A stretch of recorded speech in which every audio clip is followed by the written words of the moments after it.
Proletarians and Communists. In what relation do the communists stand to the proletarians as a whole? The communists do not form a separate party opposed to the other working class parties. They have no interests separate and apart from those of the proletariat as a whole. They do not set up any sectarian principles of their own, by which to shape and mold the proletarian movement. The communists are distinguished from the other working class parties by this only. 1.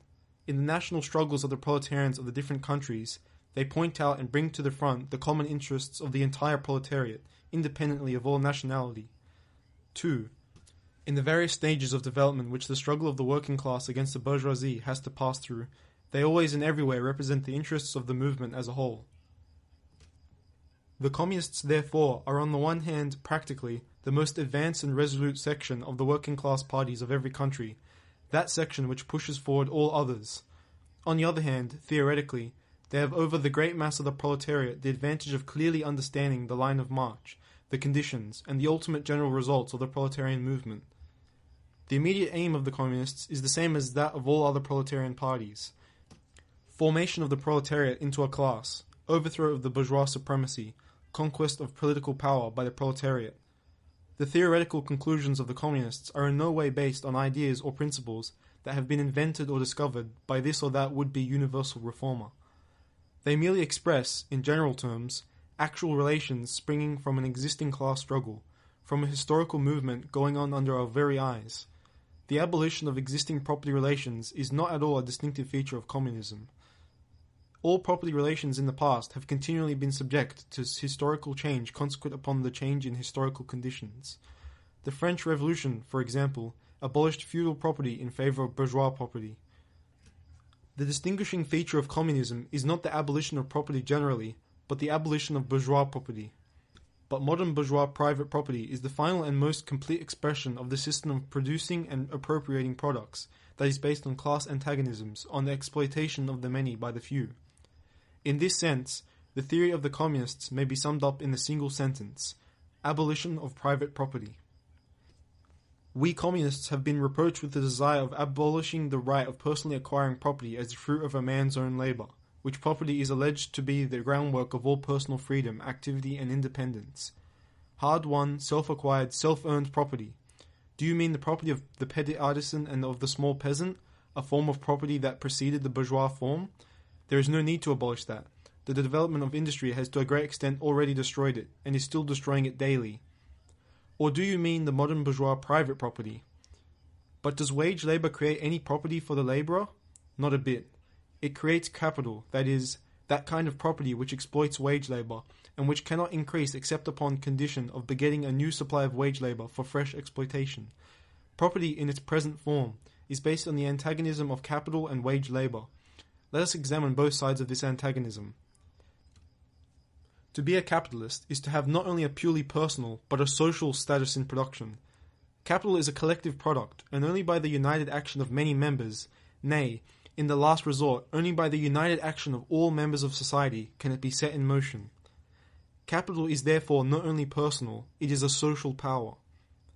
When, therefore, capital is converted into common property, into the property of all members of society, personal property is not thereby transformed into social property. It is only the social character of the property that is changed. It loses its class character.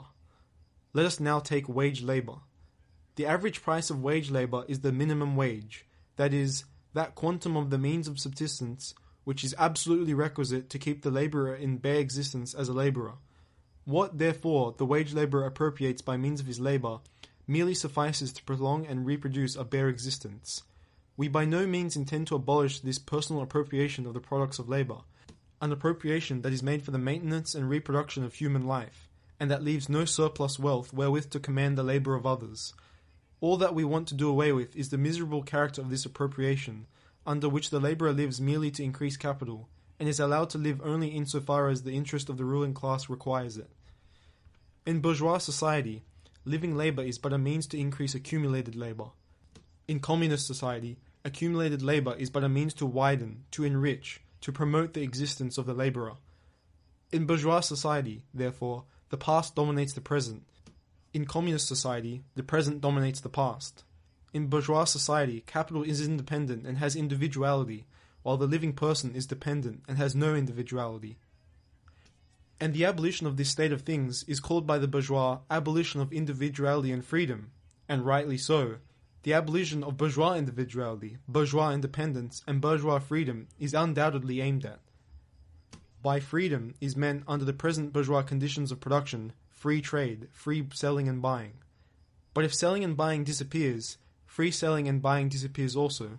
This talk about free selling and buying, and all the other brave words of our bourgeois about freedom in general, have a meaning, if any, only in contrast with restricted selling and buying, with the fettered traders of the Middle Ages, but have no meaning when opposed to the communistic abolition of buying and selling, of the bourgeois conditions of production, and of the bourgeoisie itself.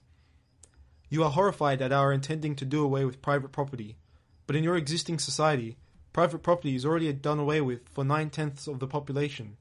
Its existence for the few is solely due to its non-existence in the hands of those 9/10. You reproach us, therefore, with intending to do away with the form of property, the necessary condition for whose existence is the non-existence of any property for the immense majority of society. In one word, you reproach us with intending to do away with your property. Precisely so, that is just what we intend. From the moment when labour can no longer be converted into capital, money or rent, into a social power capable of being monopolised, that is, from the moment when individual property can no longer be transformed into bourgeois property, into capital, from that moment, you say, individuality vanishes. You must therefore confess that by individual you mean no other person than the bourgeois, than the middle-class owner of property. This person must, indeed, be swept out of the way and made impossible. Communism deprives no man of the power to appropriate the products of society. All that it does is to deprive him of the power to subjugate the labour of others by means of such appropriations. It has been objected that upon the abolition of private property all work will cease, and universal laziness will overtake us. According to this, bourgeois society ought long ago to have gone to the dogs through sheer idleness, for those of its members who work acquire nothing, and those who acquire anything do not work. The whole of this objection is but another expression of the tautology, that there can no longer be any wage labour when there is no longer any capital. All objections urged against the communistic mode of producing and appropriating material products have, in the same way, been urged against the communistic mode of producing and appropriating intellectual products. Just as the bourgeois, the disappearance of class property is the disappearance of production itself, so the disappearance of class culture is to him identical with the disappearance of all culture. That culture, the loss of which he laments, is for the enormous majority a mere training to act as a machine. But don't wrangle with us so long as you apply, to our intended abolition of bourgeois property, the standard of your bourgeois notions of freedom, culture, law, etc. Your very ideas are but the outgrowth of the conditions of your bourgeois production and bourgeois property, just as your jurisprudence is but the will of your class made into a law for all, a will whose essential character and direction are determined by the economical conditions of existence of your class. The selfish misconception that induces you to transform into eternal laws of nature and of reason the social forms springing upon your present mode of production and form of property, historical relations that rise and disappear in the progress of production, this misconception you share with every ruling class that has preceded you. What you see clearly in the case of ancient property, what you admit in the case of feudal property, you are of course forbidden to admit in the case of your own bourgeois form of property. Abolition of the family. Even the most radical flare up this infamous proposal of the communists. On what foundation is the present family, the bourgeois family, based? On capital, on private gain. In its completely developed form, this family exists only among the bourgeoisie, but this state of things finds its complement in the practical absence of the family among the proletarians, and in public prostitution. The bourgeois family will vanish as a matter of course when its complement vanishes, and both will vanish with the vanishing of capital. Do you charge us with wanting to stop the exploitation of children by their parents? To this crime we plead guilty. But, you say, we destroy the most hallowed of relations when we replace home education by social. And your education, is not that also social and determined by the social conditions under which you educate, by the intervention direct or indirect of society by means of schools, etc.? The communists have not invented the intervention of society in education. They do but seek to alter the character of that intervention, and to rescue education from the influence of the ruling class. The bourgeois claptrap about the family and education, about the hallowed correlation of parents and child, becomes all the more disgusting, the more by the action of modern industry, all the family ties among the proletarians are torn asunder, and their children transformed into simple articles of commerce and instruments of labor. But you communists would introduce community of women, screams the bourgeoisie in its chorus. The bourgeois sees his wife as a mere instrument of production. He hears that the instruments of production are to be exploited in common, and, naturally, can come to no other conclusion that the lot of being common to all will likewise fall to the women. He has not even a suspicion that the real point aimed at is to do away with the status of women as mere instruments of production. For the rest, nothing is more ridiculous than the virtuous indignation of our bourgeois at the community of women which, they pretend, is to be openly and officially established by the communists. The communists have no need to introduce community of women. It has existed almost from time immemorial. Our bourgeois, not content with having wives and daughters of their proletarians at their disposal, not to speak of common prostitutes, take the greatest pleasure in seducing each other's wives. Bourgeois marriage is, in reality, a system of wives in common, and thus, at the most, what the communists might possibly be reproached with is that they desire to introduce, in substitution for a hypocritically concealed, an openly legalized community of women. For the rest, it is self-evident that the abolition of the present system of production must bring with it the abolition of the community of women springing from that system, that is, of prostitution both public and private. The communists are further reproached with desiring to abolish countries and nationality. The working men have no country. We cannot take from them what they have not got. Since the proletariat must first of all acquire political supremacy, must rise to be the leading class of the nation, must constitute itself the nation, it is so far itself national, no, not in the bourgeois sense of the word. National differences and antagonism between peoples are daily more and more vanishing, owing to the development of the bourgeoisie, to freedom of commerce, to the world market, to uniformity in the mode of production and in the conditions of life corresponding thereto. The supremacy of the proletariat will cause them to vanish still faster. United action of the leading civilized countries, at least, is one of the first conditions for the emancipation of the proletariat. In proportion as the exploitation of one individual by another will also be put to an end to, the exploitation of one nation by another will also be put to an end to. In proportion as the antagonism between classes within the nation vanishes, the hostility of one nation to another will come to an end. The charges against communism made from a religious, a philosophical, and generally from an ideological standpoint are not deserving of serious examination. Does it require deep intuition to comprehend that man's ideas, views, and conception, in one word, man's consciousness, changes with every change in the conditions of his material existence, in his social relations, and his social life? What else does the history of ideas prove than that intellectual production changes its character in proportion as material production is changed? The ruling ideas of each age have ever been the ideas of its ruling class.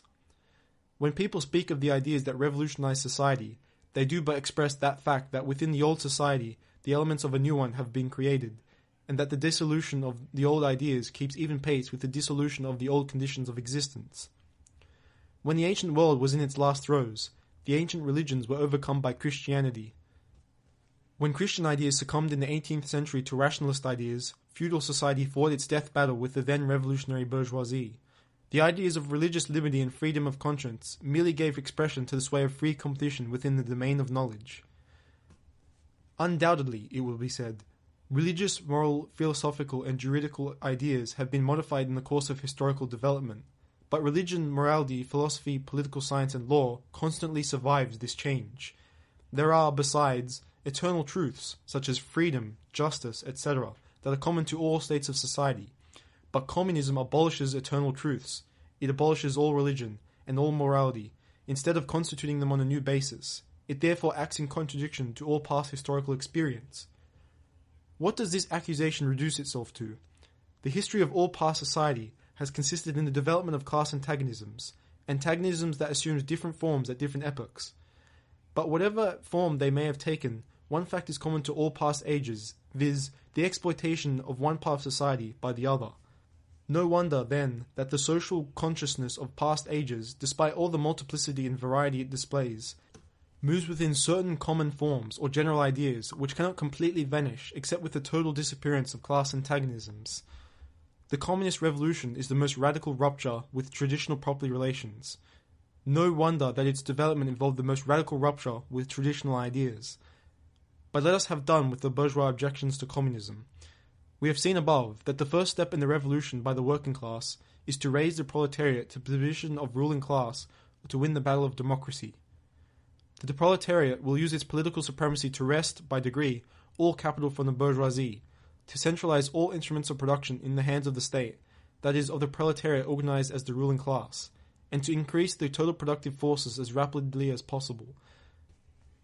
Of course, in the beginning, this cannot be effected except by means of despotic inroads on the rights of property and on the conditions of bourgeois production, by means of measures, therefore, which appear economically insufficient and untenable, but which, in the course of the movement, outstrip themselves, necessitate further inroads upon the old social order, and are unavoidable as a means of entirely revolutionizing the means of production. These measures will, of course, be different in different countries. Nevertheless, in most advanced countries, the following will be pretty generally applicable. 1. Abolition of property in land and application of all rents of land to public purposes. 2. A heavy progressive or graduated income tax. 3.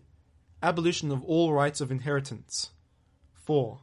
Confiscation of the property of all emigrants and rebels. 5. Centralization of credit in the hands of the state by means of a national bank with state capital and an exclusive monopoly.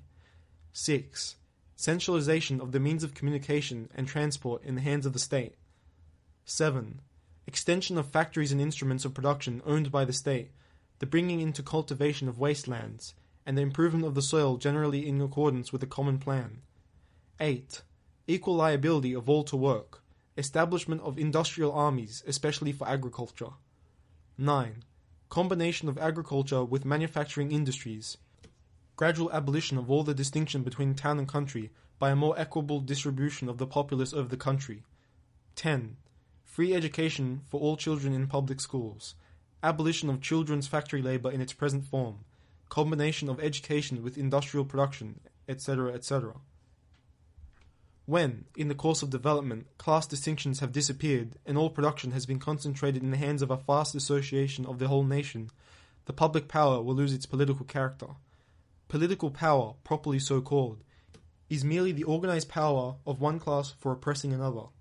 If the proletariat during its contest with the bourgeoisie is compelled, by the force of circumstances, to organize itself as a class, if, by means of a revolution, it makes itself the ruling class, and, as such, sweeps away by force the old conditions of productions, then it will, along with these conditions, have swept away the conditions for the existence of class antagonisms, and of classes generally, and will thereby have abolished its own supremacy as a class.